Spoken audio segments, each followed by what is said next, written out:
با سلام دیگر باره از دفتر مرکزی رادیو زودی به شما بینندگان عزیز شاله گلخوجه هستم و ساعت به وقت پراگرام 10 و در چند دقیقه من برای شما خبرهای تازه رو میگم و همچنین یادتان نرود که شما رو انتظار خواهم بود بعد از 3 ساعت دیگر در همین جا در آزادی ویدیو در برنامه خبری در پخش مستقیم و با خبرهای تازه تاجیکستان و جهان.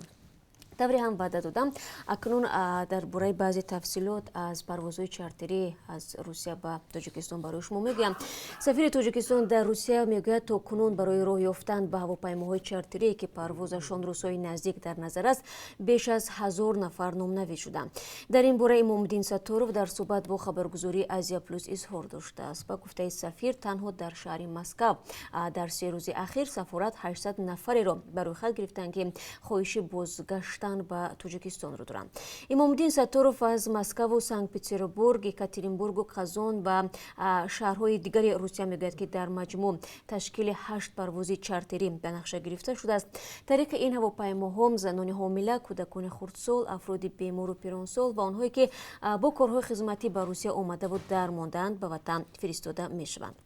مقامدار تاجیک میگوید نرخ بلیط و روز پرواز بعد دریافت اجازت رسمی از حکومت روسیه معلوم و اعلام کرده می شود. مسافرانی را که در روی خط وارد شدند برای خریدن بلیط از پیش خبردار میکنند.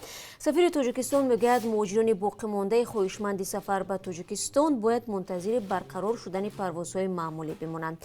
امامالدین ستارov میگوید اگر وضع اپیدمیولوژی امکان بدهد روزهای نزدیک پروازهای منتظم میان روسیه و تاجیکستان برقرار می شوند. در پی یک صدمه نقلیاتی در دهه ارچه جماعت دهقانریق فاروق وظیفی 13 ساله به هلاکت رسیده است. وزارت کارهای داخلی تاجیکستان میگوید 20 ایون راننده ماشین اوپل استرا اسکرجان بخوریفی 41 ساله در حالت مستی قرار داشته هنگام حرکت از سمت شهر کولو به سمت مرکز شهرک فرخور از عهده اداره واسطه نقلیات نمیبراید و فاروق وظیف را پخش میکند. اما خانواده وظیفی 13 ساله میگویند که پافشاری آنها بود که شعبه کارهای داخله به این قضیه پرداخت. خانواده وظیف گفتند در این صدمه 3 نفر گناهکارند. به گفته آنها مفتش میلیسا در منطقه کولو بشیر سلیموف قصد روی پوش کردن حالت صدمه را داشته است. نفر سومی در ماشین بوده امام سولیف سابق میلیسا است و بالای سر جبریده ایستاده نگذاشته است که کسی برای او یاری اولی طبی رساند میگویند خانواده فاروق وظیف. در خبرنامه وزارت کارهای داخلی از این 2 نفری که حالا خانواده فاروق وظیف گناهکار میدانند نام بردن نمی شود. در شعبه کارهای داخلی نوع فرخور به رادیو زودی گفتند که اسکرجان بخوریف در بازداشت است و تحقیق حادثه از سوی دوستان نوع فرخور نظارت می شود. ولی خانواده وظیف میگوید که اگر 2 نفری که قصد پنهان کردن جنایت را داشتند جزا نگیرند تا دوستان کل شکایت خواهند برد. باید گفت که این بار اول نیست که صدمه‌های نقلیاتی با شرکت نفران نزدیک با کارمندان مقامات رخ میدهند که بیشتر وقت از جوابگری آزاد میشوند. جامعه شهروندی تاجیکستان از رئیس جمهور امامعلی رحمان خواستند از امضای تغییرات به کودکس حقوق ویرانکنی مأموری خودداری کنند که برای پخش اخبار غلط درباره کرونا ویروس را پیش بینی میکند. نمایندگان جامعه شهروندی در مراجعت نامه گفتند چنین مقررات بهانه برای تعقیب فعالان و روزنامه‌نگاران مستقل میگردد.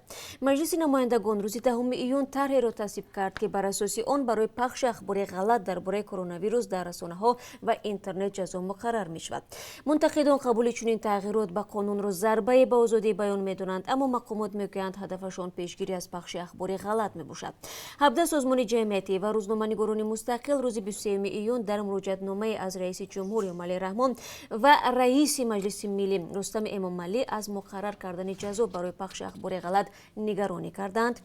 فعالان جامعه شهروندی از رستم امامعلی و وکیلان پالاتای بالایی پارلمان خواستند از قبول تغییرات به کودکس حقوق ویرانکنی مأموری خودداری کنند. آنها همچنین از امامعلی رحمان خواستند تا به زیر این سند امضا نگذارد. در حالی که ایالات متحده آمریکا در مقابل سرایت کرونا ویروس با بیکاری گسترده مواجه شده است، پرزیدنت دونالد ترامپ فرمان صادر کرد که تقدیم روادید سفر به یک عده متخصصان خارجی و جمله متخصصان ساحه تکنولوژی موقتا قطع گردد. فرمان تا آخر سال قرب داشته بر پایه آن شاید تا 525,000 متخصص خارجی از حق کار و زندگی در آمریکا محروم خواهند بود. تاکید شده است که کارمندان ساحه کارکرد مواد غذایی از این محدودیت استثنا شدند. ابتدای سال روان میزان بیکاری در آمریکا با 3.5% برابر بود، ولی با آغاز پاندمی کرونا ویروس در ماه می میزان بیکاری در این کشور تا 13% بالا رفت. پرزیدنت ترامپ تلاش دارد که ماه نوامبر بار دیگر رئیس جمهوری ایالات متحده آمریکا انتخاب شود و افزایش بیکاری میزان پشتیبانی از سیاست‌های ترامپ را پایین برده است. اما صاحبکاران و شرکت‌های تکنولوژی از پرزیدنت ایالات متحده آمریکا درخواست نمودند که چاره‌های محدود کننده به رشد اقتصاد خلل می‌رسانند.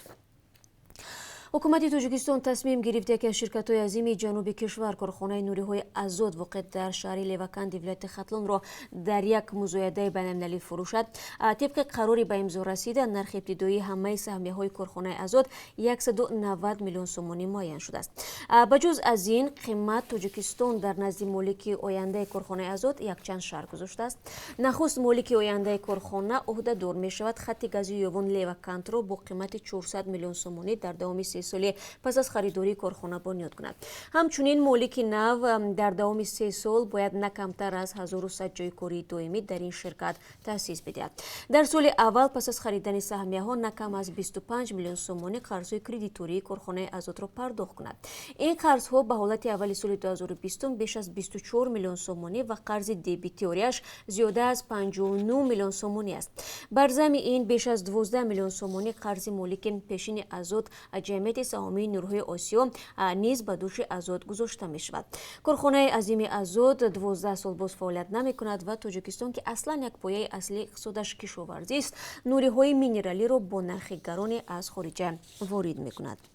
و وزارت نقلیات تاجیکستان با بازسازی روی کنار بازار کاروان در شهر دوشنبه شروع کرده است. ساختمان را شرکت راهساز 7 انجام خواهد داد که در نتیجه تندر از سوی بانک آسیای رشد انتخاب شده است. مبلغ شرطنامه 286 میلیون دلار را تشکیل داده. انتظار می رود که کارهای بازسازی حدود نیم سال ادامه نماید. ترمیم نزدیک 2 کیلومتر را در دایره لایه بازسازی شهرهای دوشنبه باختر عملی می گردد که از جانب بانک آسیای رشد و بنیاد اوپک سرمایه گذاری می کند. خب بینندگان عزیز، این چند خبری تازه بود که تو این ساعت به دست ما رسید و با خبرهای بیشتر از این من همه شما را در برنامه خبری منتظر خواهم بود که در همین جا در آزادی ویدیو تقدیم شما می شود در بخش مستقیم. تا آن به خود را احتیاط کنید و تشکر که با ما هستید. روز خوب داشته باشید.